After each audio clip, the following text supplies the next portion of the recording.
A senhora poderia falar sobre o seu trabalho na ufologia, por que os militares brasileiros escondem os relatos das pessoas, como no caso do ET de Varginha e outros relatos? E complementando essa pergunta da Regiane, hoje, não sei quem teve acesso, mas hoje saiu no G1, portal da Globo, né, que relata sobre OVNIs entenda os registros feitos pela Força Aérea Brasileira e entregues ao Arquivo Nacional. Então, há vários documentos, acho que o Bro botou só o título, né? Você não botou... Tá tudo rolando lá. Tá tudo rolando aí? Tá as fotos rolando. Tá as fotos. Então, tem fotos de arquivos que eram secretos, né? Tem desenhos que eu mostrei para a senhora antes de começar a live. Enfim, por que então, pegando a pergunta da Regiane, por que os militares insistiram ou insistem ainda em esconder na visão da senhora esses eventos? Eu acho que isso foi antes, eu acho que já nem estão escondendo tanto. Porque antes dessa divulgação que você falou que saiu hoje, depois da Operação Prato, que eu tive a oportunidade de conversar, inclusive, com como é que chama? O Irangê Holanda, o coronel eu Irangê conheci Holanda. ele, conversei com ele, e depois a Aeronáutica publicou e divulgou também muito material. Liberou muito material. Muita coisa da Operação Prato antes dessa, não é? E muito material interessantíssimo, detalhado, muito bom, muito perfeito, tá? E como eu também tive o avistamento na Amazônia, que não na Operação Prato, mas lá na Amazônia, numa fazenda, né? Então, Mas você estava na região de Belém ou na região de Manaus? Não, de Manaus, 20 quilômetros de Manaus. 20 quilômetros de Manaus. Como é que foi esse avistamento? Estou curioso. Esse foi um que a ufologia brasileira nunca pesquisou. E foi um acontecimento que não aconteceu só com a gente. Ele durou 1 ano em cima dessa fazenda. E acontecia todo dia, bastava você ir lá.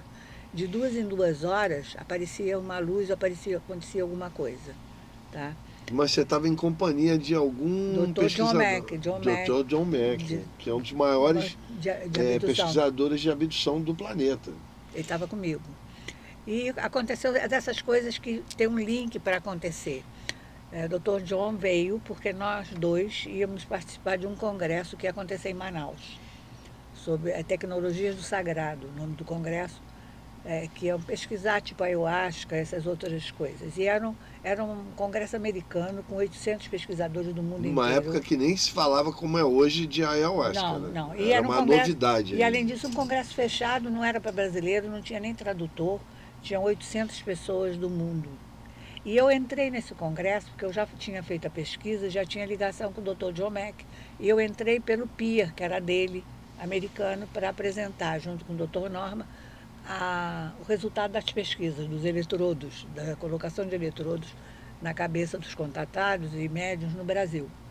Aproveitando a deixa, Gilda, a doutora Gilda que trouxe o Dr. John Mack a Varginha para entrevistar as meninas, conversar com as meninas, onde ele falou aquela célebre frase, né? Que ele disse, se elas estão mentindo, eu rasgo meu diploma. E ele era psiquiatra de Harvard. Então, quer dizer, essa frase virou antológica, né? Porque a gente percebeu o que tinha de realidade no relato delas, né? Bom, mas aí, por irmos à Varginha, é que nós vamos participar desse evento em Manaus, que é muito interessante isso, porque o Edson Boaventura estava lá, e o Edson então conta que já que nós íamos para Manaus, que nós deveríamos ir a essa fazenda, porque estava acontecendo esse fenômeno, isso era maio, eu acho, estava acontecendo desde janeiro, então que era importante que a gente fosse lá. Tanto que quando eu chego no hotel em Manaus, o Gilson Mitoso, que era um ufólogo lá do Amazonas, já nos recebeu com flores para nos levar no local da fazenda. E aí ele foi nos pegar para levar lá. O proprietário era alguém conhecido ligado Não, a ufologia não. Ele era um engenheiro, que era o Picanso. O Picanso, depois eu consigo que o Gevaer deixe ele se apresentar uma vez no Congresso de Contatados lá em Santos, tá? Mas a ufologia Congresso de Contactados, É. né? A revista UFO Fez chegou uma a época. organizar. Hoje não existe mais. não, não. mas nessa época fez. Congresso Chegou a de fazer Contactados. uns 3 ou 4, 3 ou né? Eu 4, lembro né? que eu fui a esse que ela está se referindo, de Santos. É. Eu fui a um de Porto Alegre, que até veio aquela neta do Eisenhower. Eu fui a todos. Você estava lá, né? Tava. E os outros eu não lembro, mas eu devo ter ido também. Eu também não lembro, mas fui a todos. É. Mas aí foi a primeira vez que o Picanço até apresentou muito bem a história do que estava acontecendo na fazenda dele, né? E ele, nesse dia, a gente quando está indo, o carro já começa a falhar, que é normal em contato. Quando os OVNIs estão te contatando, o Raul sabe disso, o carro começa a ficar... E era selva dentro a fazenda? Não era selva dentro, né? Era asfalto, dava para chegar tranquilo. Dava para chegar tranquilo. E aí nós chegamos lá, só que o que aconteceu, eu tinha uma previsão, porque eu estava fazendo a pesquisa com os curadores no Brasil, e eu tinha uma previsão de vários curadores, tá? Que o dia que eu estivesse num lugar com pessoas do mundo inteiro, cheio de árvore, a nave ia pousar. Eu estava nesse congresso com 800 pesquisadores do mundo inteiro na Amazônia, não tem lugar com mais árvore, né? Então eu esperava que a nave ia pousar, não que eu fosse acontecer, passar por fenômenos apenas, né? Então nesse dia a gente vai e chegamos lá, tinha um grupinho já na casa. Antes do grupinho, antes desse pessoal chegar, só estávamos nós, né? Eu tenho essa foto, inclusive. Então está sentado o Gilson, eu, o doutor John Mack e o Raimundo Picanço, que era o dono da fazenda, que estava muito nervoso, porque ele dizia que o fenômeno estava muito forte naquele dia. E de repente, do nada, tá filmadora ligada, gravador ligado, eu deixo todo mundo na sala e vou para a varanda. Quando eu chego na varanda, eu vejo 2 estrelas, uma estrela vermelha e uma estrela branca. A mulher do Picanço estava na varanda e eu pergunto, são estrelas? Ela disse, são estrelas. Quando eu olho outra vez, tinha trocado de lugar. Eu digo, estrela não troca, né? Aí eu fico olhando as estrelas, porque o fenômeno lá é muito baixo, é em cima das árvores, ele desce, sabe? É bem baixinho, vai por cima. Você sabe disso, que o Vernet agora está filmando e as luzes são por cima das árvores. E lá você, não tem a referência das montanhas, lá é tudo selva, né? Então acaba... É só as árvores mesmo. Só as árvores. E ali tinha um descampado grande, tinha uma pocilga e tinha um descampado, porque o fenômeno nessa fazenda começou em cima uma luz em cima dessa pocilga. E depois o Picanço tinha vários relatos de ter acordado com a janela, com luz fora de casa. Quer dizer, o fenômeno acontecia diariamente há 3 meses já, tá? E era como eles chamavam de 2 em 2 horas na quebrada, que quer dizer isso, 2 horas e meia, era de 2 horas e meia e de 2 horas e meia, tá? E aí a gente está conversando, e aí todo mundo sai, largam tudo lá dentro, vídeo ligado, gravador ligado, vem todo mundo para a varanda atrás de mim, e as 2 luzes já baixaram, já estão mais ou menos na altura da copa das árvores, mais longe, porque tinha um pasto. E a gente desce, que tem uma cerca. A essa altura chegam outras pessoas que o Picanço tinha convidado, inclusive um rapaz que era do aeroclube, que bota uma estroboscópica na grade, né? De repente, do nada, passa uma eletricidade em cima da gente que descarrega os relógios, arrepia todos os cabelos, tá? E as luzes estão lá vindo, são 2 luzes vindo por cima das árvores, tá? Outra vez, de repente, a noite vira dia, assim, do nada. Fantástico. Sabe, eu tenho isso gravado na minha mente de tão forte que foi, tá? Aí apaga tudo. Quando apaga... A noite virou dia, ficou tudo claro. Claro, igual dia, claro. E apagou. Depois apagou, tá? Eu ainda fiz uma brincadeira, eu digo iluminaram todos os vagalumes ao mesmo tempo. Depois eu vi que era demais para ser vagalume, virou dia mesmo, de tão claro que ficou. Mas virou dia ali próximo ou... Tudo. É como se tivesse acabado a noite e virou dia. Mas muito rápido, né? Muito rápido, depois apaga. Quando apaga, a dona da casa diz, agora é só daqui a 2 horas, tá? Ou seja, eles já tinham até uma acostumado, cronologia, já. né? Sabia a hora, né? Sabia a hora. Então a gente pode entrar para jantar. Aí ela preparou o jantar. Pode entrar nessas 2 horas, vamos comer um pouquinho. Jantar. Bom, mas nisso, o John Mack entrou com o Picanço, eu fiquei do lado de fora ainda um pouco. Quando eu entro, o Dr. John Mack tinha hipnotizado o Picanço. Tá? E aí, em inglês, o Picanço falava inglês, porque o Picanço, o dono da fazenda, inclusive, tinha estudado em Maui, ele falava inglês. E aí, uma voz grossa, através dele, manda o John Mack embora. Aí o John passa a regressão para que eu continuasse e diz, ele não está querendo falar comigo. E eu continuo. Só que a regressão, essa regressão, ele se vê sendo levado, sendo abduzido com a filha pequena, que tinha 2 anos nessa época, e vai parar dentro de um hospital onde ele não acha a filha. Então é com muito trauma, ele começa a gritar muito porque ele está procurando a filha e não acha, Né? desesperado.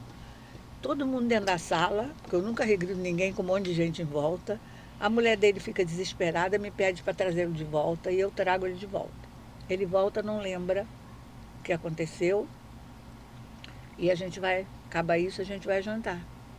Quando estamos terminando de jantar, tá? A dona da casa vem, gente, a luz voltou. Sai todo mundo correndo lá para fora outra vez, tá? Eu fico na varanda com o Dr. John Mack e mais 2 pessoas que eu não conheço, e eles vão tentar subir na caixa d'água, porque a luz era muito baixa, e essa luz era diferente da outra. Essa era branca e piscava, mas ela vinha andando por cima das árvores, né? Então, quando eu estou na varanda, tem 2 relâmpagos no céu, a gente olha para o céu abre, literalmente abre, e desce uma bola, como se fosse uma lua cheia, lentamente. O Dr. John diz assim, é a coisa mais parecida com o OVNI que eu já vi. E aquilo some, né? E o que eu tenho a sensação? Que nós estávamos com uma nave em cima, mãe, e com um monte de sonda. Eu queria dormir na fazenda. E eu me sentia muito bem, parecia que eu estava em casa, uma coisa estranhíssima. Depois eu vou entender por quê, numa outra regressão que eu faço no Picanço, mas no primeiro momento aquilo me estranhava porque eu não estava com medo nenhum.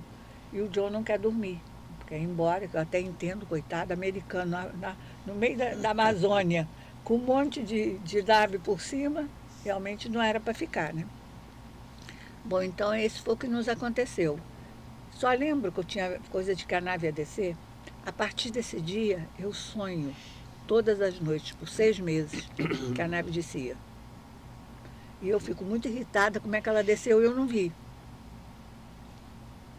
Aí, uma vez, muito tempo depois, alguns anos depois, eu encontro com aquele pesquisador espanhol que escreveu O Cavalo de Troia. Ah, o Benítez. O Benítez olha para mim, quando eu conto a história, vocês não acreditam. Quase pirei por causa daquele livro. O número 1 só, né? Eu li todos. Não, eu cheguei a comprar o 2 e o 3, mas acabei não lendo. Eu li todos. Ele vira para mim e diz assim, qualquer outra pessoa que chegasse com uma história menor do que essa, vocês hipnotizavam. O que aconteceu está na cabeça de vocês têm que ser hipnotizados.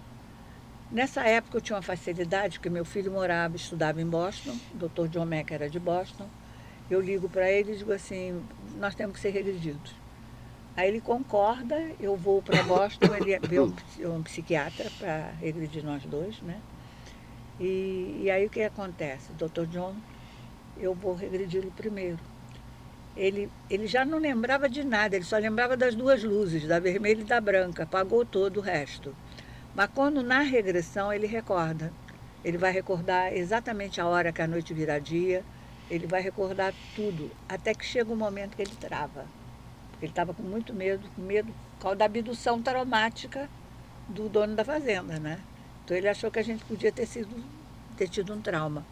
Mas a uma certa altura ele começa a dizer assim, eu tenho um êxtase no peito, eu estou com um êxtase no peito. A gente traz, o psiquiatra atenta, ele não passa dali, mas ele acorda com esse êxtase muito forte. Aí ele me regride. Mas nessa minha regressão, já foi com pouco tempo, foi corrida, eu vi, mas vi mal. Eu vi que eu vou sendo levada, mas não vi se eu saí de corpo, se me levaram, o que foi. Eu vejo uma nave vazia e um ser que estivesse aqui do meu lado que tinha um capacete. Mas eu não consigo ver o ser, só tenho a sensação que estava do meu lado. E uma cidade no fundo dessa nave, mas não vejo muita coisa. Então, anos depois, eu em Portugal, eu vou pedir para o Dr. Mário Simões me regredir. E aí eu sou hipnotizada profundamente e realmente revivencio tudo o que aconteceu. Tá? Então, nós somos puxados para dentro dessa nave, eu, o Dr. John e o ufólogo, e dentro dessa nave a gente passa por uma cidade. E é como uma cidade dos mestres, é uma cidade com os homens de túnica branca, que me leva para uma sala, e aí vai aparecer um ser, que eu só via luz no rosto dele, vestido como se fosse um papa, com o chapéu do papa 3 vezes mais alto.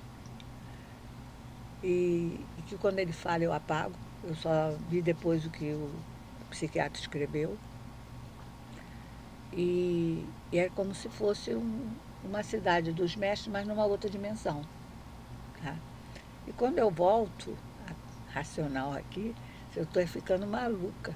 Eu estou vendo Melquisedeque na Amazônia. Porque quer dizer, essa história rendeu muito, né? E eu volto, quando a regressão é feita e você atinge o núcleo certo da memória, porque essa memória é guardada numa frequência diferente, tá?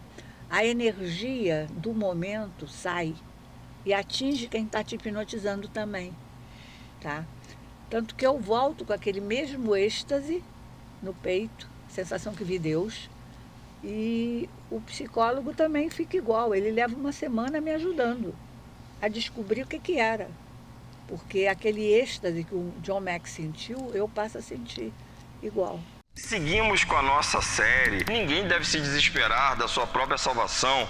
Eu não posso falar com ela. A história de Jorge, São Jorge, Sete Além, é uma palavra que não é mencionada diretamente na Bíblia, mas